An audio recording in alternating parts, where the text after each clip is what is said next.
I want to get into this because I'm absolutely excited. Obviously, our team is not in the playoffs when it Yep. comes to hockey here, Yeah. but We got a Stanley Cup date. It's we been a do. year. It's been a year. I can say it again. We got a Stanley Cup date. All right. I am loving playoff hockey. I don't know about you, but I've been telling people left and right. It seems like it's a lot more chippy than it has been in quite some time. Like I feel like every single time I watch a game, there's always a fight. And it's not one guy. It's like the whole team against the other team every Yeah. single time. Yeah. I mean, part of this is a few years ago, they changed the playoff format. So that way it's the top three teams in each division and then two wildcard teams play in like one quarter of the bracket, right? And so each division has basically their own little like mini playoff to get to the conference finals. And so you've really like teams that play each other a lot. You start familiarity breeds contempt is the phrase I'm looking for. And so when you see this team 4 or 5 times every year in the regular season, and then you play them in the playoffs, and just things really start to get heated. Like you said, they get chippy, they get angry. Um, they're willing to cross check each other a little more. Yeah. Slashes here and there. Just take a hack at a guy here and there. Just because you're pissed off. You're tired of seeing his stupid fucking face. Um, but also like the skill is really on top too, because these are obviously the best teams in the world playing for the toughest trophy to win. So this is you know playoff hockey is at its best, especially after we get out of this first round when the riffraff is gone, like I said. But so just real quick, Florida is beating Tampa Bay 3 games to 1. It's a best of 7 series, so you get to 4 and you're on to the next one. Boston is on top, is 3 games to 1 over Toronto right now. The Rangers already swept Washington. This is the first time that Alex Ovechkin did not score a point in a playoff round. Yeah. He's 40 years old. I'll Hold give on. him He didn't even get an assist in the last game. He went donut yeah, across the board. donut for all 4 games. He did Yeah. not get a point in the entire series. That's rough, man. I think he probably held on about a year too long, if I'm being totally honest. And I But also would love to point out, as you're talking about old man, Yomir Yager just scored in the European League, the Czech league that he's playing in. So, and yeah, he's Yammer like Yager. 70 years old at this point. Yeah, he scores a goal and then slams a mug full of Metamucil and then goes out and plays again. Love Uh, it. oh man, Benefiber to the What is it? dome. He can't go to the Hall of Fame until he's like done playing. So he's like not in the Hall of Fame because he's still playing or some crazy shit. I have to look that up. But I yeah, I think I read something that he like retired and then he was going to be eligible, but then he came out of retirement to play in this league, and now he can't go to the Hall of Fame because he's still playing. he's still racking up points and stuff Right. overseas. Yeah. Yeah, if he had held on to that retirement, for That's like what I've another heard. year. I don't know. Like I don't know. I'll that have much to take a about look in that. But obviously he's an all-time great, and He's a legend, man. he's still doing it in Europe. Maybe that's where Ov goes, is to continue the career. He goes and plays over in Europe, in the Swedish league or something. Carolina is up 3 games to 1 on the New York Islanders. Winner of that matchup gets to play the Rangers, who are already waiting. In the Western Conference, Dallas and Vegas. Vegas is up 2 games to 1. Colorado is up 3 games to 1 on Winnipeg, and those two winners will play each other. And then you have Vancouver up 3 games to 1 over Nashville, and Edmonton is up 3 games to 1 over the LA Kings. Suck it, Kings. But congrats on your good season, whatever, blah, blah, blah, blah, blah. I will say my shockers this season, I maybe I haven't watched enough of it, but I really didn't think Vancouver. I mean, I guess Nashville just isn't as strong, but I really didn't think that Vancouver was this poised. No, they got a lot of good breaks this year. A lot of things went right their way, and I mean, I think a lot of people thought that they were a playoff contender to start the year. I don't think anybody had them winning the division. That this division was Vegas's to win, basically, pretty much Stanley Cup champions. But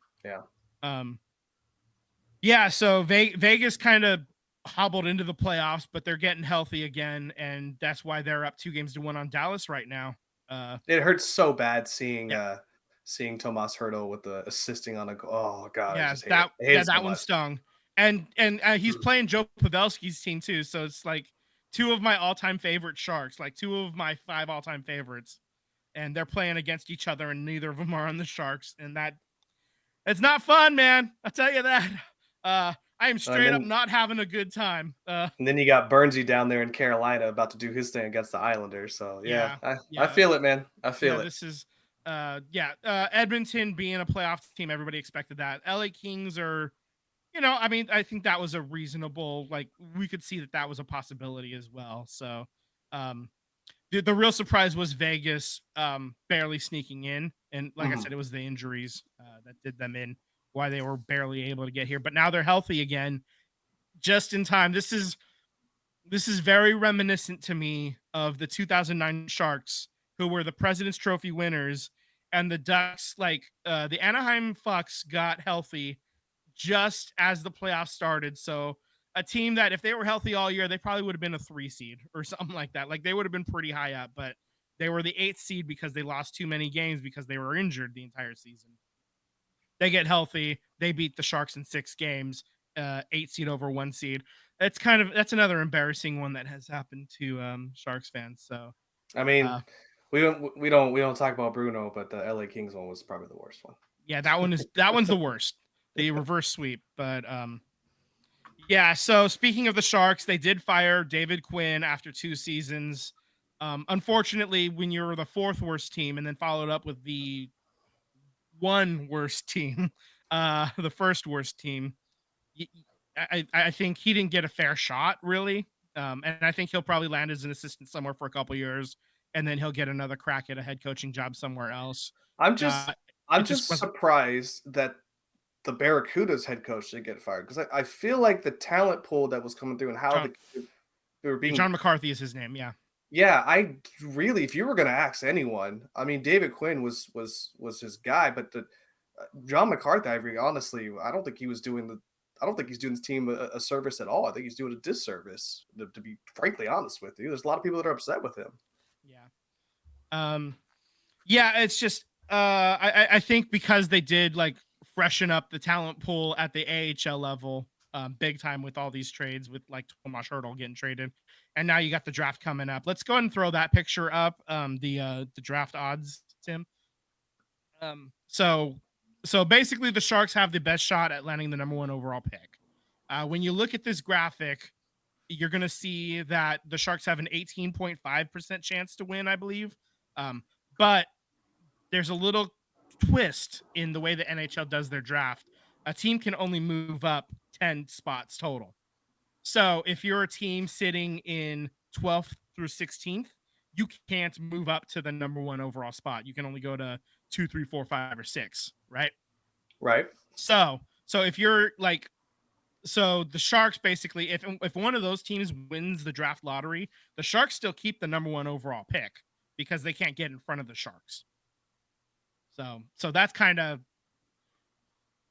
yeah, But it's a little bit there's weird. still a chance that, Yeah. like, if Chicago wins this again, I swear Yeah. to God, I'm gonna throw something. I'm gonna be very upset. But so the Sharks in total, when you add up the percentage chances of actually winning, It's like the 24 draft and a half. lottery, it's 25.5%. 25 exactly. and a half. So Yep. so the graphic says the Sharks are 18.5% likely to win the draft lottery, and that's true, but they're 25.5% likely to win the number 1 overall pick. It's a little confusing, but it's, it just means that the Sharks have a 1 in 4 shot at being the number 1 overall pick. And unfortunately, as much as I want to say that it's rigged if they don't win, I know that it's not because of the Coyotes situation. When the NHL owned that team, I would think that they would have wanted to try to get the Coyotes a better draft pick than what they ended up getting every time, even though they were a dog shit team as well at that time. So I just feel like if they were going to rig it for anybody, they would have rigged it for the team that they owned at the time. That would have They been didn't do too it then. obvious. Too obvious. They didn't. You're right. It goes back to the bribery team thing. You're right. I stand down. No, I just unfortunately it would just really be a kick in the nuts if the Sharks don't win this draft lottery. They got screwed out of the number 1 overall pick when they entered the league as an expansion team in 1991. Yeah, So what happened here? That was the Eric Lindros year.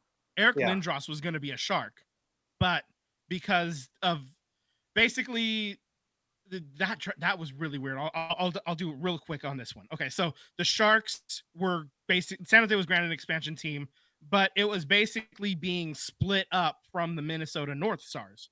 Okay, so it was basically one franchise being split in two. So half of the team stays in Minnesota, the other half goes to San Jose, and then they have an expansion draft with the other 20 teams in the league. So each team gets 10 more players from the rest of the league, and so that's kind of how both of those teams filled out the rest of the roster. And then because the league was pissed off at the way the Guns manufactured their way into San Jose by like splitting up the North Stars, that the only way that they would let them do like basically move half of the Minnesota North Star players is by not letting them have the number 1 overall pick. They ended up picking second that year. So they did not get Eric Lindros. Therefore, the franchise was really bad for the first 2 years until that miracle run in 1994, right when they opened up San Jose Arena. So there you go. There's your quick, brief, very brief. I left out a lot of stuff, but there's your history lesson for the day. All I'm saying is that Mark Celebrini is the Warriors team doctor. Let's just bring it home, boys. Let's bring his son to San Jose and let's get Celebrini. Let's bring it home. That's right. Okay. When do we have the date for the lottery? Do we know that so yet? The lottery draft is on May 7th. So oh wow. So it's the same day as that US Open soccer game. So if you happen to be going to that game, maybe just have it on your phone, just see where the Sharks are, picking before the game kicks off. I believe that they'll do the draft lottery before that, though. So if you're on your way down there, you'll find out. Sweet. Yeah, so a lot of excitement, even though the Sharks aren't in the playoffs. There's a lot of things cooking. So we'll see next Tuesday what actually happens and whether I'm mad or not. Yeah. Yeah. Okay, so that ends Hockey Talk.